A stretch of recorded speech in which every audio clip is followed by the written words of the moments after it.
Hello बच्चों, मैं doctor Priyanka एक बार फिर से आज आप सबके सामने।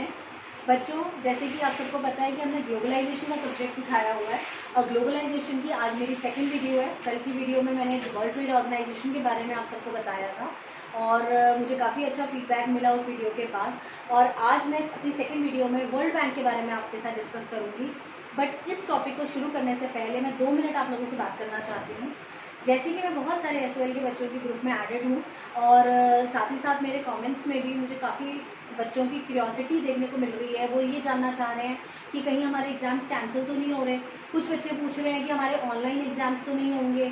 कुछ को ये लग रहा है कि उनको ऐसे ही प्रमोट कर दिया जाएगा। तो मैं आपकी जानकारी के लिए बता दूं कि एसओएल के एग्ज़ाम्स ना ही तो कैंसिल होने वाले हैं और ना ही आपके कोई ऑनलाइन एग्ज़ाम्स होंगे। अभी फ़िलहाल जो सिचुएशन है उसको देखते हुए आप लोगों के एग्ज़ाम्स जून में होने की पूरी पॉसिबिलिटी है। अगर ये लॉकडाउन पीरियड और ज़्यादा बढ़ता है तो उस टाइम पे जो आपकी बोर्ड मेंबर्स हैं वो डिस्कस करके डिसीजन बता देंगे। बट अभी ऐसा कोई फैसला नहीं आया है किसी भी तरीके का। अभी तक की सिचुएशन को देखते हुए आपके एग्ज़ाम्स जून एंड तक होने ही होने हैं। तो आप सब प्लीज़ इस लॉकडाउन पीरियड का पूरा फ़ायदा उठाएँ, जितना हो सके पढ़ लें, क्योंकि इसके बाद सब अपने अपने कामों में लग जाएंगे। जो कोई जॉब करते हैं वो जॉब पे जुड़ जाएंगे दोबारा, जो कहीं आते जाते हैं कहीं बाहर जाते हैं वो वहाँ चले जाएंगे। तो किसी के पास टाइम नहीं बचने वाला है पढ़ने के लिए। तो मेरा आप सबको यही सजेशन है कि तो स्टूडेंट्स मेरा आपको यही सजेशन है कि आप ज़्यादा से ज़्यादा अपना सिलेबस कवर कर लीजिए ताकि बाद में सिर्फ आपको रिवीजन ही करना पड़े। अचानक से कोई डिसीजन आ गया उनकी तरफ से और आपकी डेट शीट आ गई तो आप लोगों के हाथ पैर पड़ जाएंगे फिर। तो आज स्टार्ट करते हैं वर्ल्ड बैंक से।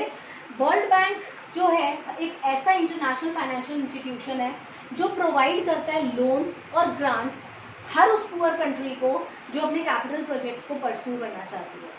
पहली बात, वर्ल्ड बैंक कभी भी डायरेक्ट पब्लिक से डील नहीं करता। मैं आपको बताऊं, वर्ल्ड बैंक का जो डीलिंग होता है वो डायरेक्ट गवर्नमेंट से होता है या किसी दूसरे कंट्री के बैंक से होता है। तो वर्ल्ड बैंक जो है ये ऐसा फाइनेंशियल इंस्टीट्यूशन है, एक ऐसा इंटरनेशनल फाइनेंशियल इंस्टीट्यूशन है जिसका काम है और ग्रांट्स देना पुअर कंट्रीज़ की गवर्नमेंट को किसी भी कैपिटल प्रोजेक्ट को परस्यू करने के लिए।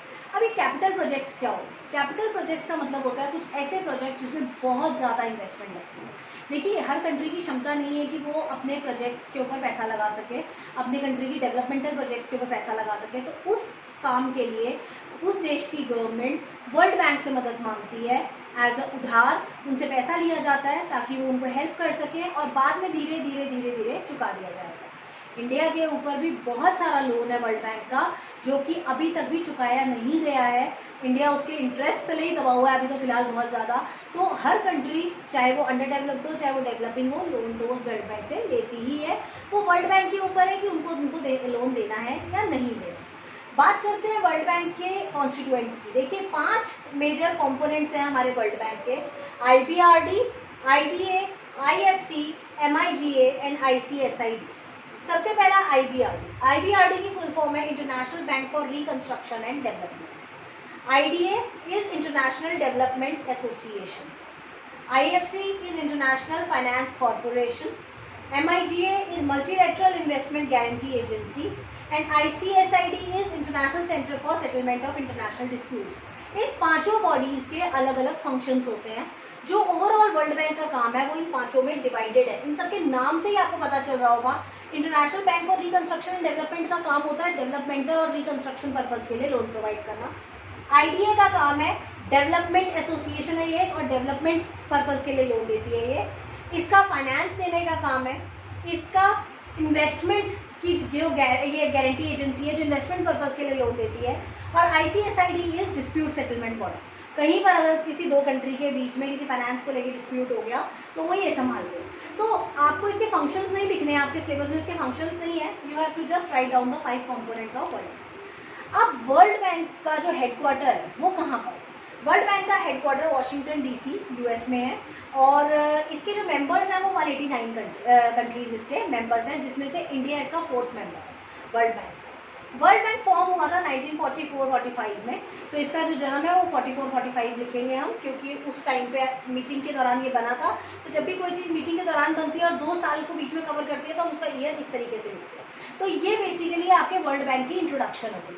अब वर्ल्ड बैंक के बारे में तो जान लिया, वर्ल्ड बैंक के फंक्शंस क्या है, क्या काम क्या करता है।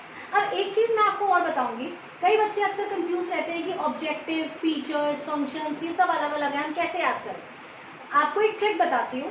किसी भी चीज़ का ऑब्जेक्टिव, फंक्शन, ये सारी चीज़ें एक दूसरे के अंदर से ही निकलती हैं, तो आपको इसके लिए सेपरेट चीज़ें याद करने की ज़रूरत नहीं है। उद्देश्य और उसके कार्य प्रणाली दोनों एक ही चीज़ है, तो आपको बस लिखने का ढंग बदलना है। ऑब्जेक्टिव जब आप लिखने लगेंगे तो आप बोलेंगे इसका मेजर ऑब्जेक्टिव ये है, इसका मेजर ऑब्जेक्टिव ये है, और जब फंक्शन लिखेंगे तो ये काम करता है वही पॉइंट, आपका आंसर सेम रहेगा, बस आपका लिखने का ढंग चेंज हो जाएगा। तो किसी क्वेश्चन में आपसे फंक्शन पूछ लेते हैं, किसी क्वेश्चन में आपसे ऑब्जेक्टिव पूछ लेते हैं, तो answer is same but the way of writing is different, तो आप उसी के अकॉर्डिंग उसको मोल्ड कर लीजिए। बात करते हैं फंक्शंस की। वर्ल्ड बैंक का काम जैसे कि ग्रांट्स देना है, तो क्या क्या किस किस पर्पज के लिए ग्रांट देता है, हम उसकी बात करते हैं। सबसे पहला वो ग्रांट देता है reconstruction loans to war devastating countries. Now what are war devastating countries? War is युद्ध। जो कंट्रीज युद्ध करके हार गई हैं या जिनको बहुत घाटा लगा है, उन कंट्रीज को दोबारा से खड़ा होने के लिए वर्ल्ड बैंक लोन प्रोवाइड करती है। दूसरा, डेवलपमेंटल लोन्स। कंट्रीज की डेवलपमेंट के लिए अगर वो कोई ऐसा कोई प्रोजेक्ट है उनका जिससे उनके देश की तरक्की हो सकती है, डेवलपमेंट हो सकती है, ये उसके लिए भी लोन प्रोवाइड करते हैं। Third is loans for infrastructural development. What do mean by infrastructure? Infrastructure का मतलब होता है हेल्थ, सैनिटेशन, एग्रीकल्चर, इरिगेशन, इन सब पर्पज़ के लिए लोन प्रोवाइड करना भी वर्ल्ड बैंक का ही फंक्शन में आता है। फिर स्पेसिफिक प्रोजेक्ट्स के लिए, स्पेसिफिक प्रोजेक्ट्स क्या होते हैं? स्पेसिफिक प्रोजेक्ट्स वो प्रोजेक्ट्स होते हैं जो कोई पर्टिकुलर ऐसे प्रोजेक्ट जिसके लिए वर्ल्ड बैंक आपको लोन प्रोवाइड कर सकता है। कुछ ऐसे प्रोजेक्ट जिससे आपकी कंट्री की तो तरक्की हुई हो, साथ में बहुत सारी कंट्री की भी उसके साथ साथ तरक्की हो, तो ऐसे प्रोजेक्ट्स पे भी वर्ल्ड बैंक इन्वेस्ट कर देता है। फिर वो FDI को प्रमोट करने में भी काफ़ी हेल्प करते हैं। FDI is foreign direct investment. Foreign direct investment का मतलब होता है जब बाहर की कंट्री आपकी कंट्री में इन्वेस्टमेंट करना चाहती है, काम बढ़ाना चाहती है, उसके लिए इन्वेस्टमेंट करना चाहती है, तो उसको भी वर्ल्ड बैंक का काफ़ी बड़ा हाथ होता है। फिर technological and monetary advice to member countries. Now what is this?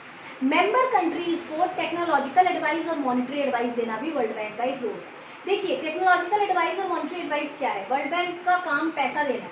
अब कल को अगर किसी कंट्री के पास ऐसा कोई इशू है कि हम पैसा किस तरीके से लगाएं, कहाँ लगाएं, हमें नहीं समझ में आ रहा है, तो उसकी एडवाइस भी वर्ल्ड बैंक आपकी कंट्री को ज़रूर देता है। And last is encourage development. वो आपकी कंट्री को तरक्की करने में भी हेल्प करता है। आपकी कंट्री अगर डेवलपमेंट करना चाहती है तो you can easily take advice from world bank. ये तो हो गए आपके वर्ल्ड बैंक के फंक्शन।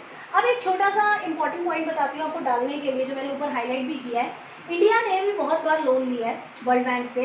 कभी कभी वर्ल्ड बैंक जो है लोन देने के लिए मना भी कर देता है। अपनी अगर कोई शर्त उसको मनवानी हो और हम उसकी शर्तें ना माने, तो world bank has a power to deny for loan. अब ये क्या है? देखिए, इंडिया इसको झेल चुका है। 1991 में इंडिया के ऊपर बैंकरप्सी आ गई थी और इतना बुरा हाल हो गया था इंडिया का कि उसके पास 14 दिन का भी पेट्रोलियम इंपोर्ट करने के पैसे नहीं थे।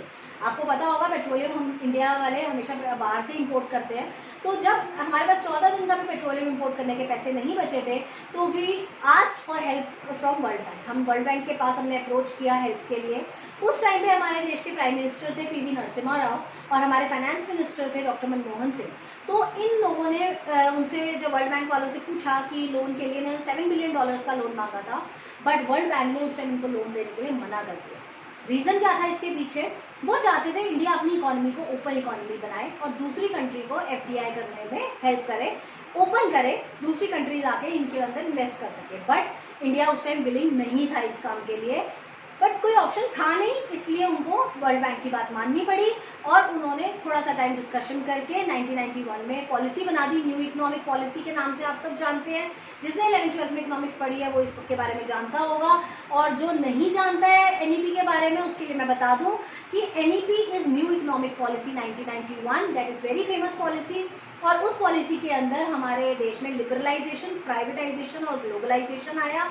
Liberalisation is freedom from all tariffs, सारे टैक्सेस से मुक्ति। प्राइवेटाइजेशन इज सरकार के अलावा प्राइवेट सेक्टर को भी काम करने के लिए अनुमति दी जाए। और ग्लोबलाइजेशन इज अपने देश को दूसरे देशों के साथ इंटीग्रेट करने का मौका मिले, ताकि हम बाहर के देशों के साथ ट्रेड कर सकें और वो हमारी कंट्री में आके ट्रेड कर सकें। इसीलिए ग्लोबलाइजेशन इकोनॉमिक्स का ही एक पोर्शन माना जाता है। तो ये 1991 के बाद ही ग्लोबलाइजेशन आया। इससे आपको ये भी पता चल गया होगा कि आपके सब्जेक्ट का जनरेशन कब होगा। तो जब हमने न्यू इकोनॉमिक पॉलिसी बनाई और अपनी इकोनॉमी को ओपन इकोनॉमी बनाया, तो वर्ल्ड बैंक ने हमें लोन ग्रांट किया और उसके बाद ये जो पॉलिसी है वो इंडिया के लिए बूम साबित हुई, वो इंडिया के लिए बहुत फ़ायदेमंद साबित हुई, जिसकी वजह से आज इंडिया स्टैंड है और एक डेवलपिंग से डेवलप नेशन की तरफ बढ़ रहा है। तो ये था पूरा हमारे वर्ल्ड बैंक के बारे में। लिखने को इसमें बहुत कुछ है, अगर आप लिखना चाहें तो इसमें ब्रेटन वुड्स सिस्टम के बारे में भी लिख सकते हैं, बट अगर आप इसको बहुत ज़्यादा एग्जीक्यूट नहीं करना चाहते हैं और लिमिटेड एक 10-15 मार्कर आंसर बनाना चाहते हैं तो इतना कंटेंट आपके लिए बहुत है। अगर आप इसको सुंदर तरीके से सजा के लिखेंगे तो आपको बहुत अच्छे से नंबर मिल भी जाएंगे। तो मेरी आप सबसे रिक्वेस्ट है कि आप इसको अच्छे से पढ़ें। इसके नोट्स आपको इंग्लिश में तो मैं आपको भेज दूंगी, बाकी हिंदी में आपको अपने आप अरेंज करने पड़ेंगे। आप इसको पढ़िए। अगर फिर भी कोई मेरी वीडियो में अगर आपको डाउट आता है, पूछना चाहते हैं, तो आप कमेंट सेक्शन में लिख सकते हैं, और जो बच्चे मुझसे डायरेक्ट कांटेक्ट में हैं वो मुझे डायरेक्ट मैसेज भी कर सकते हैं। तब तक के लिए आप मेरे चैनल को यूँ ही सब्सक्राइब करते रहिए और वीडियो को लाइक करते रहिए। Thank you.